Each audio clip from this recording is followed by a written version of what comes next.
Hello everyone. I hope all are you doing great. आज मैं आपको एक बहुत ही इम्पोर्टेंट मुद्दे पे बात करूंगी और मुद्दा ये है कि हम बेटियों को कैसे जीवन में पीछे छोड़ देते हैं।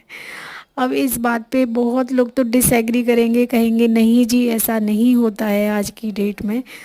आई नो ऐसा नहीं होता है, लेकिन बहुत कम जगह पे ऐसा नहीं होता है और बहुत ज़्यादा जगह पे ऐसा होता है। अभी आपने थोड़े दिन पहले सर्कुलेट एक वीडियो देखा होगा जिसमें एक लड़की रो रही थी लिटरली कि मतलब उसके भाई के पास लैपटॉप है और उसको सिर्फ एक नंबर कम होने की वजह से उसकी पसंद का सब्जेक्ट भी नहीं दिया गया।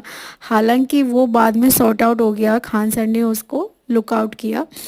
और बहुत सारे केसेस होते हैं, कितनी जगह पे लड़कियों को उनसी उनकी मर्जी से शादी तक नहीं करने देते। अगर उन्होंने जीवन साथी पसंद कर लिया, इसको पेरेंट्स समाज ईगो पे ले लेता है कि ये लड़की होके कैसे चुन सकती है। तो आप कैसे बोल सकते हैं कि एक छोटा सा जो काउंट है वो सबको रिप्रेजेंट कर सकता है? नहीं कर सकता। कहानी शुरू होती है उसके जन्म से। हम समाज को दिखाने के लिए उसके बर्थ का सेलिब्रेशन तो कर लेते हैं, पर क्या सच में हम कर पाते हैं? ये आप अपने दिल से पूछिएगा, ठीक है। फिर धीरे धीरे जब वो बच्ची बड़ी होती है, स्कूल जाती है, ठीक है। और फिर आपने कितनी बार अपनी बेटी को स्कूटी की चाबी देके बोला है कि बेटा जाओ फलां चीज़ लेके आओ? आप हर जगह लड़के को भेजते हैं, ठीक है। लड़की की हर इच्छा पूरी की जाती है, उसको ऐसे प्रोटेक्ट किया जाता है कि जैसे इसको कोई खरोच ना आ जाए। वो जीवन में संघर्ष करना सीखती ही नहीं है। हमेशा उसको एक कवर अप करके रखा जाता है। घर से जाएगी तो किसी के साथ जाएगी, मतलब। और फिर जब वो बड़ी हो जाती, आपने उसको जीवन जीना सिखाया ही नहीं।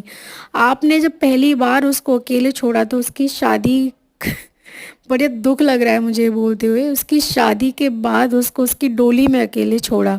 वहाँ जाके ना कोई उसका अपना है, ना कोई उसे जानता है। वहाँ जाके जब वो जीवन का संघर्ष करती है, तब आप उसे कहते हैं कि बेटी अब हम तुम्हारा सहारा बनेंगे। अरे उसको आपके सहारे की बिल्कुल भी ज़रूरत नहीं थी, बिल्कुल भी नहीं। आप सच मानिए, आप शुरू से उसे संघर्ष करना सिखाते, शुरू से आप उसे कमाना सिखाते। अगर लड़के के लिए बाइक दे रहे हो तो लड़की को स्कूटी पे चलाते, हर काम उससे करवाते। मैं बस आपसे यही प्रार्थना करूंगी, आप लड़कियों को हमेशा बराबर माने। उनकी अगर हाथ में आपने कलम दी है ना, तो उस कलम से उसको अपनी किस्मत लिखने दें। अगर वो कॉलेज गई है तो उसको जीवन